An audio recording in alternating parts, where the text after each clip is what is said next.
Hello, my name is Jorge Barrero, and I'm going to be taking you through some of the basics of V-Ray for SketchUp. If this is the first time you've used V-Ray, and I will give you a small overview of some of the settings that I typically use, but also I want to go over how V-Ray for SketchUp is integrated into SketchUp itself. So what I have is a fairly simple scene here. I just have one object. Um, One of the things that after you install V-Ray for SketchUp, you will notice the toolbar. Looks pretty much like this. You have your materials, render options, frame buffer, the render button, the HGVis website, Omni lights, rectangular lights, highly tessellated sphere for testing, and an infinite plane.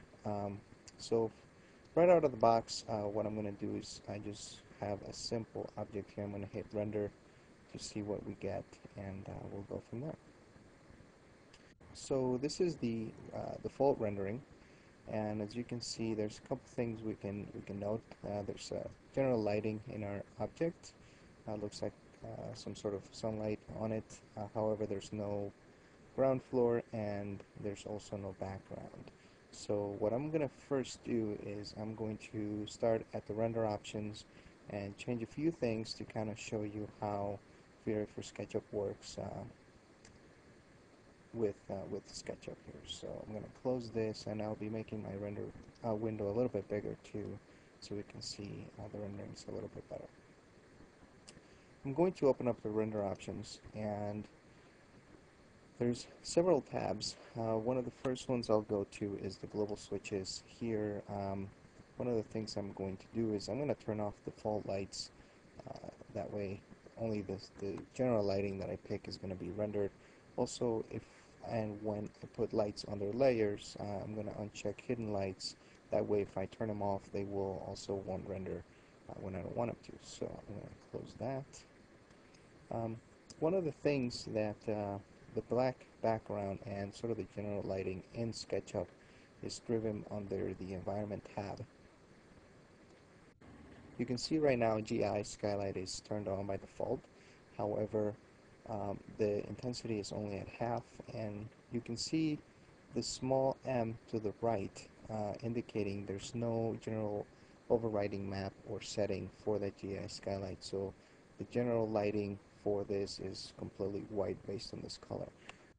One of the things that's very useful within V-Ray for SketchUp is the addition of the V-Ray physical sky and physical camera.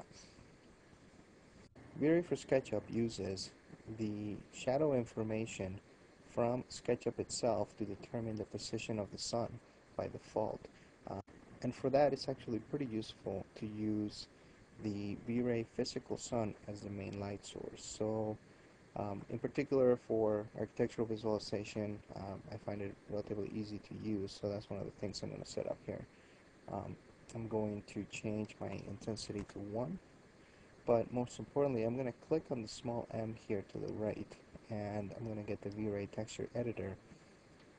Here under type is none is selected as the map, and I'm actually going to select sky there. I'm going to leave the defaults as they are for now. We can come back to those in a little bit later on. So now my GI skylight is going to be the physical sky. My background, I'm going to have to change that, because if I render right now, and I'll hit render really quick so you can see the results. The lighting, see now the lighting changed. My chair is completely overexposed, but that's okay, and that's expected because now I'm using the physical sky as the lighting, but my background is still black, so I need to change that. So I'm going to click on the small m under background, and I'm going to select the physical sky as well, hit apply. I will render this again, and now the entire scene is completely overexposed. If I switch to my alpha channel, you can see my chair still there. It just can't be seen right now. So that is working fine. The other things that I can run through quickly here will have to be the camera itself. Because we are using the physical sky and sun, I'm going to have to turn on my physical camera, which then will let me correctly set the exposure for my rendering. I'm going to switch my phone speed to 100, My shutter speed, I will leave at 300 for now. I'm going to change under my output size, just a slightly larger image. I'll go to 640 by 480. I can close this. Last but not least, because I have no ground, I'm actually going to add an V-Ray infinite plane, just a small one here, so that I can render my entire scene as a base. And just out of habit, I'm going to reverse this face. There we go. So now I'm going to zoom in a little, hit render, and we can see the results pretty quickly here. So right off the bat, we can tell we have a sky background that we set up with our V-Ray physical sky. We have an infinite plane that we set up for our ground, and our chair, it's nicely lit by the physical sun and physical sky.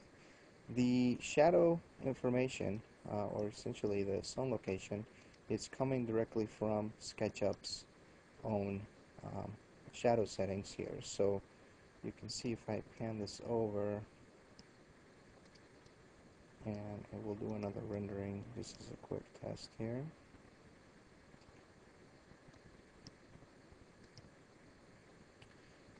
You'll be able to compare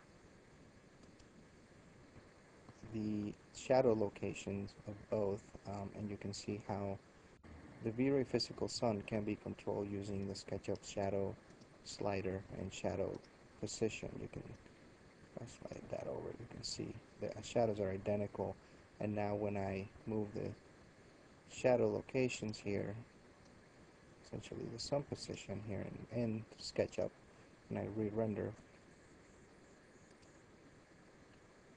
we'll notice the location also changed automatically here.